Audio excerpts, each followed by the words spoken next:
Yo, j'espère que vous allez bien. Bienvenue dans cette nouvelle vidéo. Alors en fait, je voulais faire un récap. Là, ça fait un mois qu'on est à temps plein sur le chantier et je voulais vous montrer l'avancée par rapport à la dernière vidéo. J'ai juste oublié que le chantier ressemblait à ça.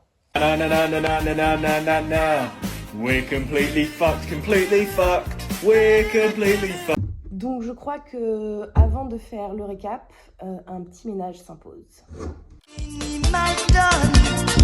Nettoyer, balayer, astiquer, que ça toujours fait bon, pas manger, par l'amour. Alors déjà un petit tour sur les extérieurs. On a ce premier bâtiment où la toiture a été complètement refaite. Et on a aussi ce qu'on appelle la maison à étage là, où la toiture a été refaite. On voit pas très bien là, je vais essayer de faire un petit tour. Donc ça c'est une grosse avancée, il nous reste plus que, entre guillemets, plus que deux bâtiments, la grange et la longère. Waouh, waouh, waouh, waouh, waouh. Nouvelle toiture! Ah oui, j'ai oublié, vous avez rien remarqué au niveau des fenêtres? Il y a certaines fenêtres qui ont été changées. Et ça c'est fou. Donc on a la fenêtre là-bas, la porte-fenêtre là, toutes les fenêtres de cette maison, sur tous les côtés. Et ici on a cette grande baie vitrée et la petite fenêtre là-haut. Alors déjà là, je vous parle de la terrasse est. Trop bien. Du coup, j'ai rien fait moi là-dessus, c'est Quentin qui a posé les plots, les lambourdes et le bois. Voilà, trop stylé. On est vraiment très contents. Je sais pas comment est-ce qu'on peut mieux voir. Je vais vous montrer.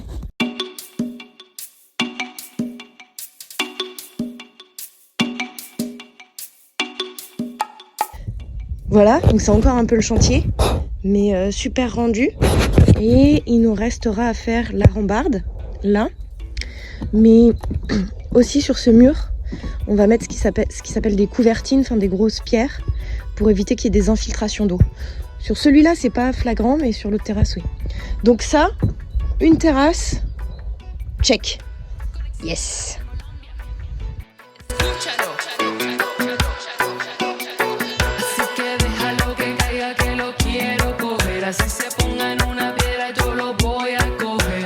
Maintenant, on passe à la seconde terrasse qui est beaucoup plus grande, qui est la terrasse sud. Donc on a pas mal avancé, parce qu'on a positionné tous les plots, Quentin a positionné ensuite les lambourdes. Et maintenant en fait on attend un outil spécial qu'on n'avait pas en fait pour la première terrasse. Un copain nous a dit qu'il avait il avait dans son précédent appartement une terrasse comme ça. Et en fait ceux qui l'avaient installé, ils n'avaient pas pré-percé. Et ce qui faisait que le bois éclatait et qu'en fait ça faisait plein d'échardes. Du coup sur la première terrasse on a éclaté le bois. Mais pour celle-ci qui est quand même beaucoup plus grande et ainsi de suite, on a décidé d'attendre pour recevoir l'outil qu'on a acheté qui permet en fait de pré-percer mais aussi de faire comme un pré-trou juste pour la tête de la vis, comme ça elle est bien à fleur sans éclater le bois et donc il n'y aura pas d'écharde sur celle-ci. Voilà, on apprend en faisant. Mais donc deuxième terrasse, on est à allez 70%, parce que le plus long c'est quand même le calcul des plots. Les positionner et tout c'est ultra long, après ça devrait aller plus vite. Donc voilà, à moitié fait celle-ci.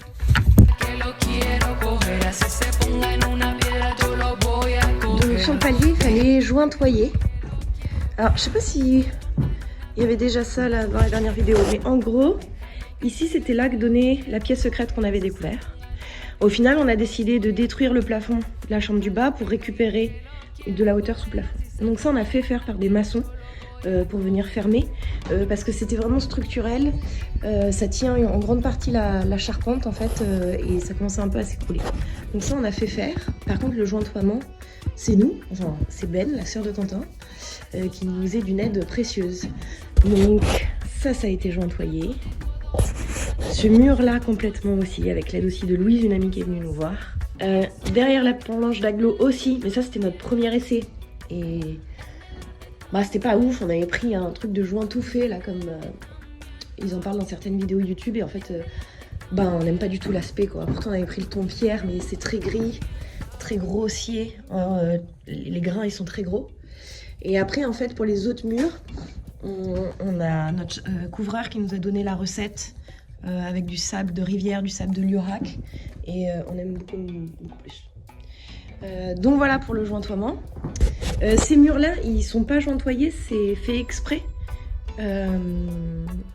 Parce que ici il va y avoir une salle de bain. Donc ça c'est en mars, ça on fait faire. Il y a un carreleur qui vient faire la salle de bain. Et donc il m'a là ce sera la douche et il m'a déconseillé d'avoir un mur en pierre dans la douche. Il dit ouais ça va faire de la terre partout et tout le temps. Ça va boucher le siphon machin. Donc ça va être plaqué. Donc c'est pour ça qu'on les a pas jointoyés. Mais je suis très très contente de cette pièce. Parce que c'était un gros boulot et sans l'aide de la sœur de Quentin, on n'aurait jamais pu le faire. Donc c'est top, ça prend forme.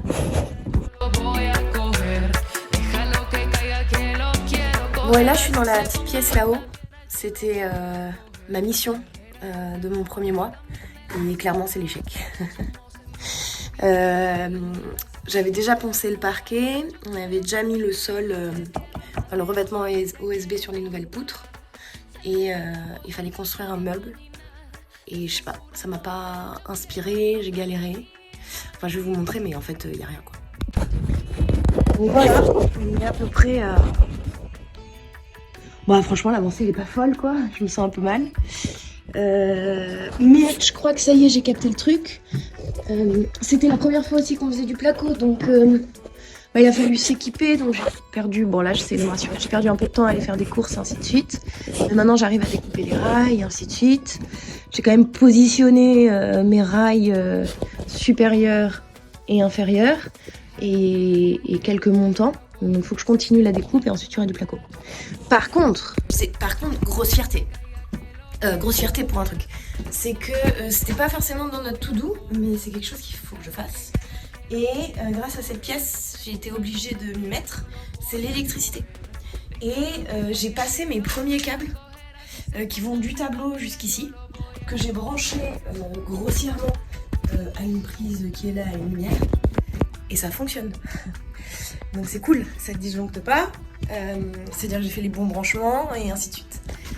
Ça peut paraître rien, et puis en soi l'électricité en fait c'est très logique. Mais pour moi c'était quand même une belle victoire sur ce mois-ci. Parce que ça m'a mis en confiance pour le reste, quoi, qui est pas des moindres, parce qu'il faut refaire entièrement tout le tableau électrique. Donc ça c'est cool, ça c'est vraiment cool et c'était pas sur la to-do. Voilà.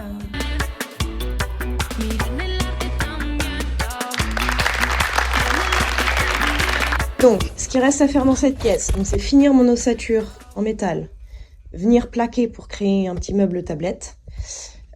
Ici, replaquer aussi. Je ne l'ai pas encore fait parce que pareil, j'ai des interrupteurs pour la lumière et ainsi de suite. Et je voulais tester mon branchement avant. Ensuite, on va réaliser une rambarde, on espère la semaine prochaine, ici. Et il faut toujours que je trouve un revêtement sur l'USB. Franchement, c'est pas quoi mettre. Ah oui, il faut que j'installe la VMC. Quelque part là-bas. Ouais, il y a un peu de boulot pour ces petites pièces quand même encore. Hein. Allez, on y croit. Alors, dans les autres choses qui n'étaient pas prévues, mais qu'on a quand même faites, parce qu'on a eu l'opportunité, on a eu la visite, on a eu des gros bras un week-end, on ne savait pas quoi faire, on a commencé à désosser complètement cette première chambre. Au-dessus, c'est là où il y avait la pièce secrète, et on ne savait pas quoi en faire, et on s'est dit que cette petite chambre qui était basse de plafond, pas terrible, on pouvait la rendre un peu waouh. Donc on a commencé à détruire, ce qui donne bien sûr quelques surprises, et il va falloir qu'on la reconstruise ensuite. Ouais voilà, je sais pas trop quoi vous dire, j'ai plein d'idées en tête, enfin, je vois très bien le résultat final que ça peut rendre, et je pense que ça peut être magnifique. Maintenant faut y aller quoi, faut le faire, faut le faire. Ça m'angoisse un peu parce qu'il y a beaucoup, c'est un peu lourd quoi comme travaux. C'est nos premiers travaux de placo du coup, enfin mis à part le petit meuble que je suis en train de faire, mais les premiers travaux de placo et je pense qu'on c'est pas le plus facile, ce par quoi on a commencé. Donc voilà, il faut quand même qu'on finisse la démolition. Ensuite on prenne les cotes et qu'on décide d'un plan d'attaque quoi pour cette chambre. Donc ça c'était pas au programme, mais c'est cool, ça nous a quand même avancé.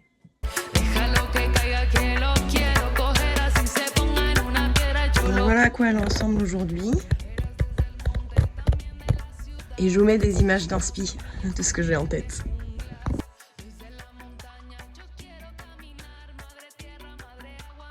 Autre chose qui n'était pas au programme, c'était la fosse septique. Yes. Alors on savait pas où elles étaient très clairement. Spécialement celle-ci, on savait pas du tout où elle était. Et c'était toute une aventure que j'ai racontée dans la précédente vidéo. Une belle semaine de bip, mais c'est vachement bien de savoir où elle est, de savoir quoi faire. Donc ça veut dire que cette fosse, elle accueille 2 maisons. Il va falloir qu'on crée une autre fosse pour la maison à étage.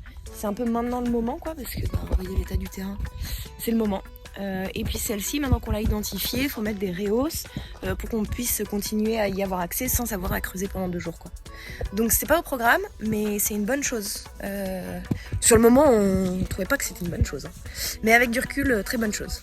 Et alors là, je vous emmène avec moi à la piscine. Donc actuellement, c'est pas une piscine, c'est une réserve de grenouilles et de salamandres et de carcasses. Ouais, ça c'est un peu chelou. Mais c'est arrivé quand nous n'étions pas encore propriétaires. Je vais vous montrer. Il y a malheureusement des animaux qui sont tombés dans cette piscine pendant qu'elle était abandonnée. Je vais vous le montrer. Voilà ce qu'on trouve actuellement dans notre piscine. Pauvre bête. Mais encore une fois, c'était quand on n'était pas propriétaire. C'est horrible, ça devient glauque cette vidéo. Bon, la bonne nouvelle qui n'était pas au programme, c'est qu'on a validé un constructeur de piscine. Donc depuis qu'on est propriétaire, en mai, on a consulté plusieurs entreprises et tout. Et moi, j'aurais trop aimé remettre en service ce bassin-là. C'est en mosaïque et tout en plus. Bon, il est un peu grand, mais voilà. Mais en fait, il n'y a personne qui va engager son assurance décennale pour le faire. Personne. Donc, on a embauché une entreprise qui va venir refaire un bassin dans le bassin. Plus petit, parce qu'on on travaille sur un budget, quoi. On ne pouvait pas garder la grandeur ou reconstruire quasi à l'identique, c'était financièrement pas possible. Mais voilà, il y aura quand même une jolie piscine et il commence en avril, donc ça veut dire qu'on aura une piscine pour juillet. Et ça, c'est fou. Donc c'est trop cool. Donc ça fait partie des choses, parce que mine de rien, on sous-estime. Mais de contacter les artisans, de faire des rendez-vous avec eux, c'est minimum. Franchement, à chaque fois, c'est plutôt 1 heure, de rendez-vous. Ça prend vachement de temps, en fait, dans la journée. Et ensuite aussi de discuter avec Quentin des devis, de prendre des décisions. T'as besoin de vachement d'espace de cerveau disponible. Et ça prend du temps. Et du coup, quand c'est fait, c'est chouette. Parce que c'est plus à faire. Et donc ça, je sais qu'on peut le ranger dans une catégorie. Avril, on attend les mecs. Et je vous dis à très vite.